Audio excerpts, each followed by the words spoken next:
ధ్యేయః సదా సవితృమండలమధ్యవర్తి నారాయణः సరసిజాసన సన్నివిష్టః కేయూరవాన్ మకరకుండలవాన్ కిరీటీ హారే హిరణ్మయ వపుః ధృతశంఖచక్రః.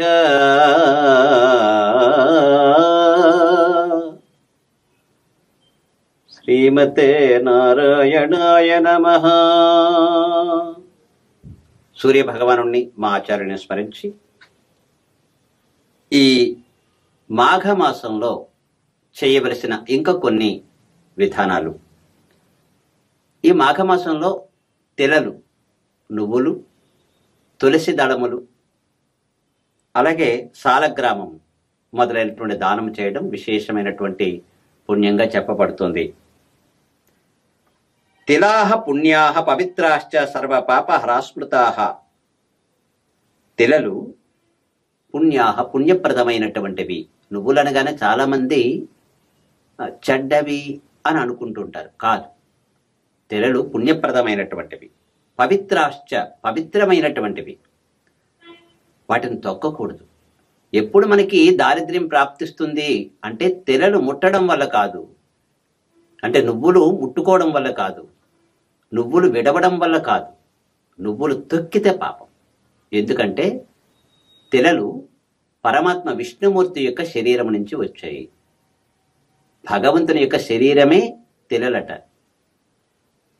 సర్వ పాపహరా స్మృతాః శుక్లాశ్చైవ తథా కృష్ణాః. అవి తెల్లటివి కావచ్చు, నల్లటివి కావచ్చు. విష్ణు గాత్ర సముద్భవాః. విష్ణువు యొక్క శరీరం నుంచి వచ్చాయి. యాని కాని చ పాపాని బ్రహ్మహత్య సమాని చ తిలపాత్ర ప్రధానైన తాని నశ్యంతు మీ సదా. బ్రహ్మహత్య మొదలైనటువంటి పాపాలను కూడా పోగొట్టేటటువంటిది ఈ తిలపాత్ర దానం. తిలలు ఇవ్వడము, నువ్వులు ఇవ్వడము అంటే శనిని ఇవ్వడం కాదు. ముఖ్యంగా అర్థం చేసుకోండి. ఎందుకంటే అవి విష్ణు గాత్ర సముద్భవాః. విష్ణువు యొక్క శరీరం నుంచి ఆవిర్భవించినటువంటివి. మనని తరింప చేసేటటువంటివి తిలలు. మానవుణ్ణి తరింప చేసేటటువంటివి. దానికన్నా తుల్యమైనటువంటిది ఇంకొకటి లేదు కనుక అది తిల. నా తుల్య తిల. దానితో సమానమైనటువంటిది ఇంకొకటి లేదు ఈ ప్రపంచంలో. అంతటి మహత్తరమైనటువంటివి తిలలు. తిలలు, దర్భలు ఈ రెండు కూడా శ్రేష్టమైనటువంటివి. దర్భలు వరాహస్వామి యొక్క శరీరంలో ఉండేటటువంటి వెంట్రుకల నుంచి వచ్చాయట. ఈ తిలలు విష్ణువు యొక్క శరీరం నుంచే వచ్చాయట. కనుక రెండు మనకు పవిత్రమైనవే. అందుకని దేవకార్యములలో, పితృకార్యములలో రెండిట్లో కూడా తిలలనే ప్రధానంగా మనం ఎంచుకుంటాం. అంతేగాని తిలలు చెడ్డవని కానీ, ఇంకా అవి శనికి ప్రీతికరమైనటువంటివి కానీ అనుకోరాదు. తిలలు ఇవ్వడం చేత ఇచ్చిన వాళ్ళకి పుణ్యమే, పుచ్చుకున్న వాళ్ళకి కూడా పుణ్యమే. అందుకనే మనం చాలా పుణ్యకార్యాల్లో, చాలా కార్యక్రమాల్లో ఈ నువ్వులు వాడడం అనేటటువంటిది ఉంది. నాగుల చవితి నాడు నువ్వులు ఉండలు చేసి నాగులకు ప్రీతికరంగా వేస్తారు. ఆ విధంగా నాగు జాతి ప్రీతికరం అయి, అంటే ఇక్కడ నాగు పాములను పట్టుకొని పూజ చేయకూడదండి. అది జీవహింస అవుతుంది. అవి భయపడుతూ ఉంటాయి మన చూసి. ప్రపంచంలో అన్ని జీవులు కూడా మానవుడిని చూసి భయపడతాయి. మానవుడేదో వాటిని చూసి భయపడుతున్నాడు అనుకుంటున్నాం, కానీ ఈ మానవుడిని చూసి అందరూ భయపడతారు. అన్ని జీవకోట్లు భయపడతాయి. కనుక వాటిని దూరం నుంచే నమస్కారం చేసుకోవాలి. అది మహాపాపం వాటిని పట్టుకొని పూజ చేయడం అనేది. ప్రతిమల్ని పూజ చేయొచ్చు, నాగ ప్రతిమల్ని పెట్టుకొని పూజ చేయొచ్చు, నాగ ప్రతిమల్ని ప్రతిష్ఠించి పూజ చేసుకోవచ్చు. సరే, సందర్భం వచ్చినప్పుడు అవి మాట్లాడుకుందాం. తిలలు పవిత్రమైనటువంటివి, పుణ్యకరమైనటువంటివి. అవి సర్వ పాపాలని హరించేటటువంటివి. తెల్లనివి కానీ, నల్లనివి కానీ విష్ణువు యొక్క శరీరం నుంచి వచ్చాయి.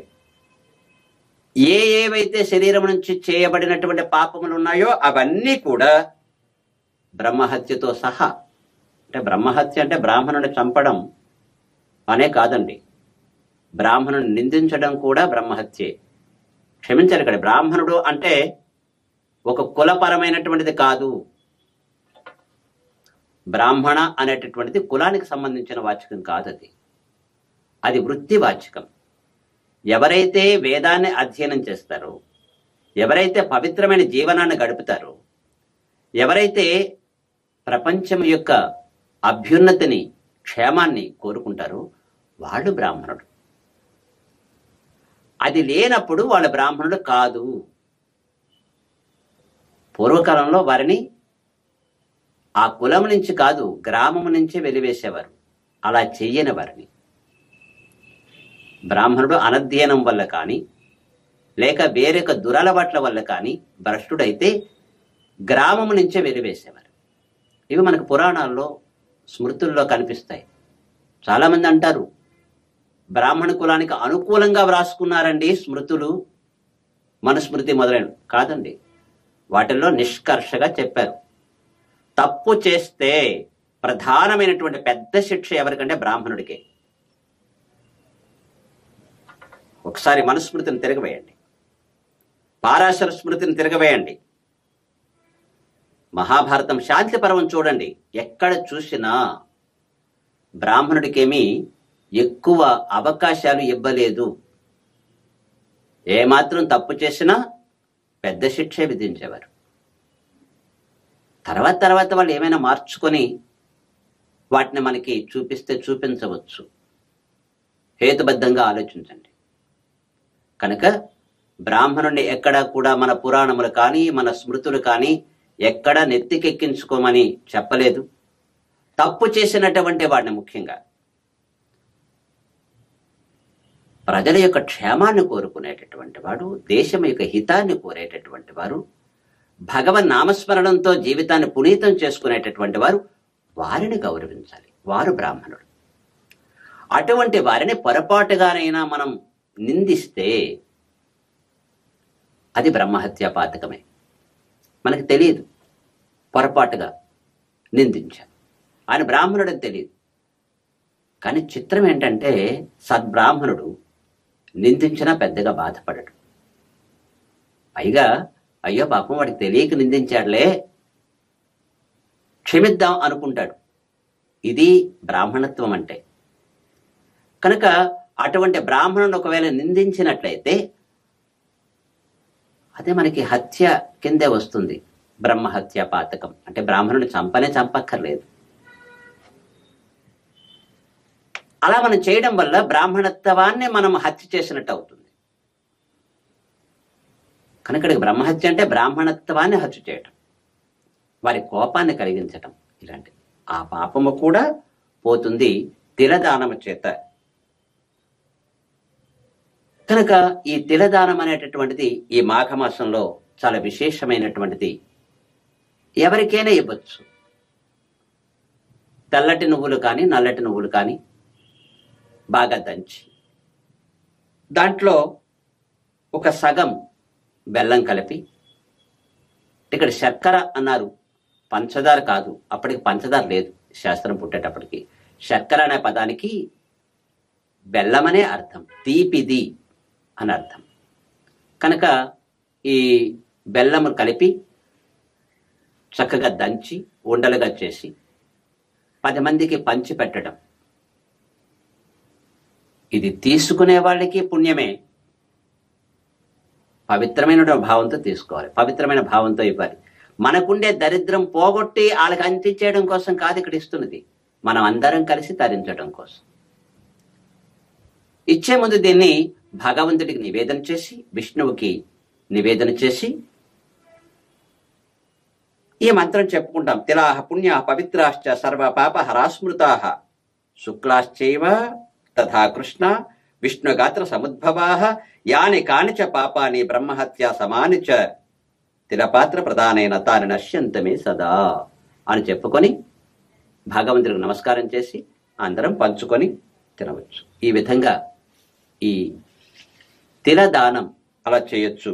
లేదా ఒక పాత్రలో, ఒక రాగి పాత్రలో నిండుగా తిరల పోసి ఒక మానెడు ఉన్నారు, మనకి చేతనైనండి నువ్వులు పోసి దాంట్లో ఎంతో కొంత మరి దానం చేసేటప్పుడు తాంబూలం ఉండాలి, దక్షిణ ఉండాలి.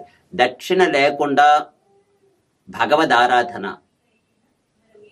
దక్షిణ లేకుండా ఏవి కూడా అంత ఫలించవు, అంతగా ఎక్కువగా. ఎంతో కొంత ఫలితం ఉంటుంది, కానీ దక్షిణ ఉంటే పూర్తి ఫలితం వస్తుంది. కనుక ఒక సద్బ్రాహ్మణుడైనటువంటి వాడికి, భగవంతుని నిత్యము ఆరాధించుకునేటటువంటి వారికి అలాంటి నువ్వులు పోసినటువంటి ఒక పాత్రని ఎంతో కొంత హిరణ్యాన్ని, బంగారాన్ని పెట్టి దానం చేస్తే ఇంకా విశేషమైనటువంటి ఇదం తిలపాత్రం యథాశక్తి హిరణ్య సహితం యమదైవతం బ్రహ్మలోక అవాప్తి కామస్తుభ్యం అహం సంప్రదదే. యముడికి ప్రీతికరం కలిగించడం కోసం, బ్రహ్మలోకం ప్రాప్తించడం కోసం ఈ తిలదానం చేస్తున్నాను. ఇదం తిలపాత్రం యథాశక్తి హిరణ్య సహితం. ఈ తిలపాత్ర యథాశక్తిగా హిరణ్య సహితంగా యమదైవతం బ్రహ్మలోకం అవాప్తి కామస్తుభ్యం అహం సంప్రదతే. బ్రహ్మలోకాన్ని పొందడం కోసం, యముడిని సంప్రీతి చేయడం కోసం. అంటే యముడి ప్రీతి పొందితే మనకి నరకం రాదు. ఆ విధంగా దానికోసమని ఈ విధంగా తిలదానాన్ని మీకు ఇస్తున్నాను అని ఇవ్వడం, ఇది కూడా విశేషమైనటువంటి పుణ్యాన్ని కలుగు చేస్తుంది. దీని తర్వాత తులసి దానం, అలాగే సాలగ్రామ దానం. తులసి విష్ణువుకి ప్రీతికరమైంది. తులసిని అమృత జన్మని, అమృతం పుట్టినప్పుడు పుట్టింది పాల సముద్రంలో నుంచి. ఇది బ్రహ్మ యొక్క అంశతో పుట్టింది తులసి. మీరు అనుకునేటటువంటి కథలన్నీ కూడా ప్రక్షిప్తాలండి. ఈ తులసి ఒక రాక్షసుడి భార్య, ఇలాంటివన్నీ కూడా ఆవిడని ఇవన్నీ కూడా కల్పితాలు. పురాణాల్లో ఉండే కొన్ని కథలు, పురాణాలు చాలా వరకు కల్పితాలు ఉన్నాయి. మనం ఇప్పుడు జాగ్రత్తగా వాటన్నిటిని చూసుకోవాలి. ఎందుకంటే నలుగురు మెచ్చడం కోసం పురాణాలు చెప్పేటటువంటి వాళ్ళ పురాణ ప్రవచకులు ఎవరైతే ఉన్నారో వాళ్ళు కొన్ని కలుషితాలు చేర్చారు. అందుకని భాగవత పురాణం, విష్ణు పురాణం, ఈ రెండే మనకి ప్రధానమైనటువంటి పురాణాలుగా చెప్పబడ్డాయి. ధర్మం విషయంలో, ధర్మాచరణ విషయంలో, జీవన విధానం ఎలా ఉండాలో చెప్పింది గరుడ పురాణం. అలాగే పితృ దేవతలకు చేసేటటువంటి క్రియలు, వాటి గురించి కూడా చెప్పింది. అది ఒక్కటే కాదు, మానవ జీవితం ఎలా ఉండాలో చెప్పింది గరుడ పురాణం. గరుడ పురాణం కూడా శ్రేష్టమైనది. వరాహ పురాణంలో కూడా వీటి గురించి ఉన్నది. కనుక ఈ పురాణాల్లో తప్పించి మిగతా కొన్ని పురాణాలు ఉన్నాయి. మనకి పురాణాలు 3 రకాలుగా కనిపిస్తాయి: సాత్విక పురాణాలు, రాజస పురాణాలు, తామస పురాణాలు. తామస పురాణాల్లో ఇలాంటి కథలన్నీ మనకు కనిపిస్తాయి. కొద్దిగా మన ధర్మానికి విరుద్ధమైనటువంటివి, అహేతుకమైనటువంటివి, ధర్మాన్ని ప్రశ్నించే విధంగా ఉండేటటువంటి కథలు మనకి ఈ తామస పురాణాల్లో కనిపిస్తాయి. సాత్విక పురాణాల్లో అలా ఉండదు, శ్రేష్టమైనటువంటివే ఉంటాయి. అవి జాగ్రత్తగా మీ గురువుల దగ్గర, ఆచార్యుల దగ్గర సంప్రదించి తెలుసుకొని ఆ ప్రకారంగా అనుసరించడం మంచిది. అలాగే ఇక్కడ తులసి విషయంకి వచ్చేసరికి సువర్ణ తులసీదానాతే బ్రాహ్మణ కాయ సంభవాతే పాపం ప్రశమమాయతు సర్వే సంతు మనోరథాః. తులసి దానము సువర్ణముతో. ఎందుకని? బ్రహ్మణ కాయ సంభవాత్, బ్రహ్మదేవుని యొక్క శరీరము నుంచి పుట్టినది తులసి. అటువంటి తులసిని దానము చేయడం చేత మన పాపములన్నీ నశిస్తాయి, కోరిన కోరికలన్నీ సిద్ధిస్తాయి. ఇది ఎప్పుడైనా చేయొచ్చండి తులసి దానం. తులసి మొక్కని ఇంట్లో పెంచడం, తులసి మొక్క ఇంటిలో ఉన్నట్లయితే ఆ ఇంట్లో యముడు రాడట. అంటే మరణం సంభవించదని కాదు, యమలోకం ప్రాప్తించదు. కాలం సమీపించినప్పుడు ఎవరికైనా తప్పదండి మరణం అనేది. తులసిని అవమానించరాదు, తులసిని పవిత్రంగా భక్తితో పెంచుకోవాలి. అంతేగాని తులసి మొక్క పెంచడం వల్ల వాతావరణ కాలుష్యం నివారించబడుతుంది అనే కోరికతో చేయొద్దు. మా అమ్మకి భోజనం పెడితే ఎవరో గవర్నమెంట్ వాళ్ళు కొంత డబ్బిస్తారు అనే ఉద్దేశంతో పెడితే అది నిజంగా తల్లిని చూసినట్టుగా కాదు, మాతృద్రోహం అవుతుంది. అలాగే వృద్ధుని మనం ఆదరించినట్లయితే ఈ గవర్నమెంట్ కొంత వృద్ధాశ్రమాలకు ఇస్తుంది కదా అని చెప్పి చేస్తే తప్పు. నిజంగా వాళ్ళ మీద ప్రేమతో చేస్తే అది వృద్ధ ఆశ్రమం అవుతుంది. తల్లి మీద ప్రేమతో చేస్తే అది మాతృ పూజ అవుతుంది. అంతేగాని అన్నదమ్ములందరూ ఏదో డబ్బిస్తారు, లేకపోతే నా దగ్గర తల్లి ఉన్నది కనుక ఈవిడికి పేరున ఉండే ఆస్తి నాకు వస్తుంది కనుక నేను చేస్తున్నానంటే అది మాతృ ద్రోహం అవుతుంది. అలాగే తులసి మొక్కని వాతావరణ కాలుష్య నివారణ కోసం పెంచితే అది తులసికి ద్రోహం చేసినట్టు అవుతుంది, ధర్మద్రోహం. అలాగే తులసి ఆకులు నమిలితే కఫం తగ్గుతుంది కనుక నేను తులసిని పెంచుకొని ఆకులు రోజు తింటాను అంటే అది తులసికి ద్రోహం చేసినట్టయితే అది మహాపాపం అవుతుంది. భగవంతుణ్ణి అర్చించుతాను ఈ తులసితో, భగవత్ ప్రసాదంగా ఆ తులసిని తీసుకుంటాను అని తీసుకుంటే అప్పుడు నీ కఫ నివారణ జరుగుతుంది, రోగ నిరోధక శక్తి పెరుగుతుంది. రెండూ కరెక్టే, కానీ మన భావంలో తేడా. తల్లిని ప్రీతితో ఆరాధించడం, ప్రేమగా చూసుకోవడం, ఆవిడ వల్ల వచ్చిందేదో వస్తే రావచ్చు, అది తీసుకుంటే తీసుకొచ్చి తప్పలేదు. కానీ దానికోసం చేయడం ఎంత తప్పు. ఇక్కడ తులసిని కూడా అందుకోసమే పెంచడం మహాపాపం. జాగ్రత్తగా గమనించండి. ఇంట్లో తులసి మొక్క ఉందండి, మా ఇంట్లో జరిగినటువంటి అనర్థాలన్నీ జరుగుతున్నాయండి. ఎందుకు జరుగుతున్నాయండి? తులసికి ఇవ్వాల్సిన గౌరవం ఇస్తున్నావా? ఇంటికి ఒక మినిస్టర్ని పిలిచామండి, పిలిచినటువంటి ఆయన గౌరవిస్తే మనకి ఆయన చేయవలసిన పనులేవో చేస్తాడు. కానీ ఆయన్ని అవజ్ఞగా అంటే అవమానకరంగా ఆయన పెద్దగా లెక్క చేయకుండా వచ్చావా రావయ్యా కూర్చో అన్నాం అనుకోండి, ఆయన కోపం రాదా? మినిస్టర్ని పిలిచామండి, ఆయన కోపం వచ్చిందండి, నా మీద ఏదో కక్ష సాధి, మనం చేసిన పని ఏంటి? జాగ్రత్తగా ఆలోచించాలి. భగవత్ సంబంధమైనటువంటి తులసి మొదలైనటువంటి వాటి విషయంలో, నువ్వుల విషయంలో, దర్భల విషయంలో చాలా మర్యాదగా వ్యవహరించాలి. ఆ పాపం మామూలుగా తగలదు. నువ్వులు కాళ్ళతో తొక్కకూడదు. మరి రైతు చేసినప్పుడు కాళ్ళ కింద పడతాయండి, అప్పుడు పాపం లేదు. అది అక్కడ అవసరం. సందర్భాన్ని చూడాలి.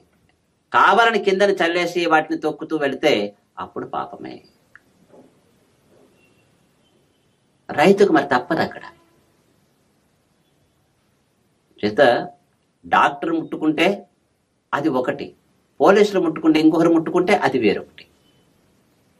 ఒక స్త్రీని తన కుమారుడు స్పృశించినప్పుడు అది వేరు, బయటవాడు స్పృశిస్తే అది పాపం. ఏం కొడుకే కదా, వాడు పురుషుడే కదా అంటే అక్కడ భావం చెడిపోయింది. ఇన్ని జాగ్రత్తలు ఆలోచించి తులసి విషయంలో కానీ, నువ్వుల విషయంలో కానీ, దర్భల విషయంలో కానీ చాలా మర్యాదగా మనం వ్యవహరించవలసిన అవసరం ఉంది. లేకపోతే పాపాలు మనం పొందవలసి వస్తుంది. ఇన్ని జాగ్రత్తలు తీసుకొని తులసిని మనం దానం చేసినట్లయితే సమస్త పాపములు పోతాయి. సర్వే సంతు మనోరథాః, మన కోరికలన్నీ తీరుతాయి తులసిని దానం చేయడం చేత. తులసి దళాలు తీసుకోవడం, దానితో పాటు కొంత సువర్ణాన్ని కలిపి, బంగారాన్ని కలిపి దానం చేయటం. అలా చేయలేకపోయాం, కానీ మనకి ఉన్నది కోరిక తులసిని ఇవ్వాలని. ఓ పని చేయండి, తులసి మొక్కలు జాగ్రత్తగా పవిత్రంగా పెంచండి. వాటి నుంచి కొన్ని తులసి దళాలు తీసుకోండి. మీ ఇంట్లో విష్ణుమూర్తి యొక్క ఒక ప్రతిమను పెట్టుకోండి. ఒక ఫోటో, విగ్రహం అక్కర్లేదు, ఒక ఫోటో పెట్టండి. రోజు ఆ ఫోటో ముందు ఆ తులసి దళాలు ఉంచి, స్వామి నేను ఇంతే సమర్పించగలను, నా తృప్తిగా ఏదో నా చేతనైనంత చేస్తున్నానని నమస్కారం చేయండి. చక్కని ఫలితాలు లభిస్తాయి. ఆ తులసిని మన కోసం కాదు, భగవంతుని అర్పించడం కోసం. ఇది తులసి దానం కిందకే వస్తుంది. మనం ఇంట్లో చేయలేకపోతున్నామండి, ఇంట్లో చేయడానికి తగిన అవకాశం లేదండి, కొంత స్థలం ఉంది ఎక్కడో, లేకపోతే పైన ఇంటి మీద స్థలం ఉంది, తులసి మొక్కలు పెంచండి. రోజు స్నానం చేసి కొన్ని తులసి దళాలు తీసి ప్రక్కనే ఉండే విష్ణు దేవాలయానికి వెళ్ళి ఆ తులసిని సమర్పించండి విష్ణువుకి. ఆ అర్చకులకి ఇస్తే వారు పూజ చేస్తారు, మీరే వేయక్కర్లా. చాలా ఆనందపడిపోతారండి నిజమైన వైష్ణవులైతే. ఏదో మనకి ప్రభుదత్త బ్రహ్మచారి గారు ఒకసారి మంచి జోక్ వేశారు. ఒంటే వైష్ణవుడు ఒకటేనట. ఒంటికి వేప చెట్టు చూస్తే ఒంటి, అదే మన ఒంటి అని ఒక జంతువు ఉంది కదా, దానికి వేప చెట్టు చూస్తే చాలా సంతోషం అట, దాని ఆకులు బాగా ఇష్టంగా తింటుంది. వైష్ణవుడు తులసిని చూస్తే అంత సంతోషం కలుగుతుందట. ఒకసారి ఎప్పుడో మేము సింహాచలం దేవాలయానికి అప్పుడప్పుడు స్వామి అనుగ్రహిస్తుంటాడు రమ్మని వెళుతూ ఉంటాం. ఆసారి ఎందుకో మంచి తులసి దళములు దొరికాయి. నాకు ఎప్పుడు కూడా విష్ణు దేవాలయానికి వెళ్ళేటప్పుడు తులసి దళాలు పట్టుకు వెళ్ళడం అంటే చాలా ఇష్టం. ఆ తులసి దళాలు కొన్ని తీసి ఆ చిగురువి తీసుకొని వెళ్ళి ఒక సంచిలో వేసి తీసుకువెళ్ళి ఇస్తే ఆయన ప్రక్కనే దక్షిణ పెట్టాను. అది చూడలేదండి ఆయన, ఆ దక్షిణ విషయం చూడలేదు. బా ఎంత ఆనందం అండి, మంచి తులసి దళములు దొరికాయి ఈరోజు. ఇష్టంగా ఆయన అష్టోత్తరం చేస్తున్నారు. ఇక్కడ లోపల అష్టోత్తరం కానీ వెళ్ళాం, ఇష్టంగా చేశారు ఆయన. నాకు అనిపించింది, ఓహో వైష్ణవుడికి తులసి అంటే ఇష్టం అని ఎందుకే అన్నారు కాబోలు. మనం తులం బంగారం పెట్టినా అంత ఇష్టపడరేమో కానీ తులసి దళములు ఇస్తే చాలా ఇష్టపడతారండి. కనుక ఆ విధంగా మంచి తులసి దళములు మనం చెట్టుని ఇంట్లో పెంచి ఆ చిగురులు ఉండేటటువంటి వాటిని జాగ్రత్తగా పరిశుద్ధంగా స్నానం చేసుకొని పుండ్రధారణ చేసి తీసుకొని ఆ దేవాలయానికి వెళ్ళి ఇవ్వండి. ఈ మాసంలో తులసి దానం చాలా విశేషంగా మాధవుడికి ప్రీతికరమైనటువంటిది. ఈ మాసం కూడా నారాయణుడికి ఇష్టమైనది. సూర్య భగవానుడు ఆవిర్భవించినటువంటి నెల కనుక ఈ నెలలో మనం తులసి దానం చేయడం వల్ల అత్యంత ఫలదం. అలాగే సాలగ్రామ శిలా పుణ్య భుక్తి ముక్తి ప్రదాయిని. ఈ నెలలో సాలగ్రామ దానం చేయడం కూడా చాలా విశేషమైనది. భుక్తిని, భోజనాన్ని, ఈ లోకంలో ఉండే సుఖాలను ఇస్తుంది, పరలోకంలో మోక్షాన్ని ఇస్తుంది. సాలగ్రామ ప్రధానేన మమ సంతు మనోరథాః. సాలగ్రామ ప్రదానం చేయడం చేత నా కోరికలన్నీ తీరుతాయి. చక్రాంకిత సమాయుక్త సాలగ్రామ సులాశుభ. అందులో సాలగ్రామంలో చక్రాంకితాలు అంటే పైని చక్రాకారంగా ఉండేటటువంటి గుర్తులు ఉన్నటువంటిదైతే ఇంకా శ్రేష్టమైనదట. దానేనైవ భవేత్తస్య ఉభయోర్వాంఛితం ఫలం. ఈ దానము చేత ఇద్దరికీ శుభాలు కలుగుతాయి. అంటే ఇచ్చిన వారికి పుచ్చుకున్న వారికి కూడా. ఎందుకంటే సాలగ్రామం లభించడం అంటే విష్ణువు యందు భక్తి కలవారు, అంటే ఏ బ్రాహ్మణుడని కాదు, అక్కడ విష్ణువు యందు భక్తి కలగా ఎవరైనా సరే, ఏ కులస్తులైనా వాళ్ళు వైష్ణవుడి కింద పరిగణించబడతారు. అటు స్మార్తులు కావచ్చు, ఇటు వైష్ణవ కులంలో పుట్టిన వారు కావచ్చు. ఇందులో మళ్ళీ వైఖానసులు ఉన్నారు, మాధ్వులు ఉన్నారు, ఎవరైనా కావచ్చు. విష్ణువు యందు ప్రీతి కల వారందరూ వైష్ణవులే. ఒకవేళ అన్య కులస్తులు, చిట్ట చివరి కులమని మీరు అంటున్నారే, అస్పృశ్యులని, వారైనా విష్ణువు యందు ప్రీతి కలిగి ఉన్నట్లయితే వారు పవిత్రులే, వారు వైష్ణవులే. అలాంటి వారికి సాలగ్రామం లభించడం చాలా ఆనందకరం. మరి వాళ్ళు పూజించవచ్చండి అంటే కొంతమంది అయితే అంటారు, కానీ భగవన్ నిర్ణయం ఏమిటి అంటే ఎవరైనా సాలగ్రామాన్ని భక్తితో పూజించుకోవచ్చు, తెలిసి పూజించాలి. అక్కడ భక్తి ప్రధానం, శ్రద్ధ ప్రధానం. సాలగ్రామంలో సాక్షాత్తుగా విష్ణువు ఉంటాడు. ఆ మర్యాద జాగ్రత్తగా చూడాలి. మీరు విగ్రహం ఉందనుకోండి, విగ్రహానికి ఆవాహన చెప్పాలి. ధ్యాయామి, ఆవాహయామి, స్వాగతం సమర్పయామి, రత్న ఖచ్చిత దివ్య సింహాసనం సమర్పయామి. విగ్రహాన్ని కానీ, లేకపోతే ఫోటోని కానీ, లేకపోతే ఇంకొక రూపంగా మీరు ఆరాధించినప్పుడు కానీ ఇవన్నీ ఉంటాయి. సాలగ్రామంలో మాత్రం ఆరాధన చేసేటప్పుడు ధ్యాయామి అంతే, ఆవాహనం లేదు, ఆవాహనం చెప్పకూడదు. ఎందుకంటే అక్కడ ఆవహించే ఉంటాడు కదా, ఆయన నిత్యము అందులోనే ఉంటాడు కదా. మనం మనస్సులో స్మరించుకోవడం కోసమే. ధ్యేయ సదా సమిత్ర మండల మధ్యవర్తి, లేకపోతే ఇంకో రకంగా విష్ణువుని శాంతాకారం భుజగశయనం పద్మనాభం సురేశం లాగా ఏ రకంగా మీరు విష్ణువుని స్మరించదలుచుకుంటే అలాగా స్మరించుకుంటారు. అర్ఘ్యం సమర్పయామి, ఆసనం కూడా ముందే ఏర్పడయ్యే ఉంటుంది అక్కడ. మళ్ళీ ఆసనం మీరు ప్రత్యేకంగా ఇవ్వక్కర్లా, ఇస్తే ఇవ్వచ్చు. ఆవాహనం మాత్రం సాలగ్రామంలో మళ్ళీ చెప్పకూడదు, ఉద్వాసనం లేదు. ఇది సాలగ్రామానికి ఉండే నియమం. సాలగ్రామం ఉంది, విష్ణువు స్వయంగా అక్కడ ఉన్నాడు, ఆ మర్యాదతో మనం ఉండాలి. ఇంట్లో నాన్నగారు ఉన్నారు, పిల్లలందరూ జాగ్రత్తగా ఉంటారు. అమ్మగారు ఉన్నారు, పర్వాలేదు, మనం స్వేచ్ఛగా తిరగచ్చు. ఎందుకంటే అమ్మ దగ్గర మనకి స్వేచ్ఛ ఉంటుంది, నాన్నగారి దగ్గర స్వేచ్ఛ ఉండదు. ఆయన నిరంకుశుడు, ఆ గౌరవం ఇవ్వాలి. అది మన మంచికే. మా నాన్న మంచోడు కాదండి, మంచోడు కాకపోవడం కాదు, మంచి నాన్న అయితే నిరంకుశుడిగానే ఉంటాడు ఆయన, లేకపోతే మనం చెడిపోతాం. ఆ విధంగా విష్ణువు అక్కడ ఉంటాడు. మన నాన్నగారు ఇంట్లో ఉన్నప్పుడు మంచి పిల్లలు ఎలాగైతే కాస్త భయభక్తులతో ఉంటారు, అలర్ట్ చేస్తే ఎవరైనా నాన్నగారు ఉన్నారు వీపు చీరేస్తారు అనేటటువంటి భయం ఎలాగుంటుందో, సాలగ్రామం ఇంట్లో ఉండేటప్పుడు కూడా అంత జాగ్రత్తగా ఉండాలి. మరి అలా ఉండగలిగితే ఎవరైనా పెట్టి పూజించుకోవచ్చు, కులంతో సంబంధం లేదు. అలా లేకపోతే వాళ్ళు సాక్షాత్తుగా పవిత్రమైనటువంటి వైష్ణవ కులంలో జన్మించినా దానికి అర్హులు కాదు. మరి ఇది వచ్చినప్పుడు తండ్రి ఇంట్లో ఉంటే ఎంత ఆనందం ఉంటుందో అంత ఆనందం. తండ్రి ఉంటే ఏంటండి, ఒక భరోసా, ధైర్యం. సాలగ్రామం ఉన్నా అంతే ధైర్యం తెలుస్తుంది. మరి అలాంటి సాలగ్రామాన్ని నియమబద్ధంగా జీవించేటటువంటి వైష్ణవుడు కోరుకుంటారు కనుక అలాంటి వారికి సాలగ్రామం ఇవ్వడం చేత వారు తరిస్తారు, వారికి మంచిది.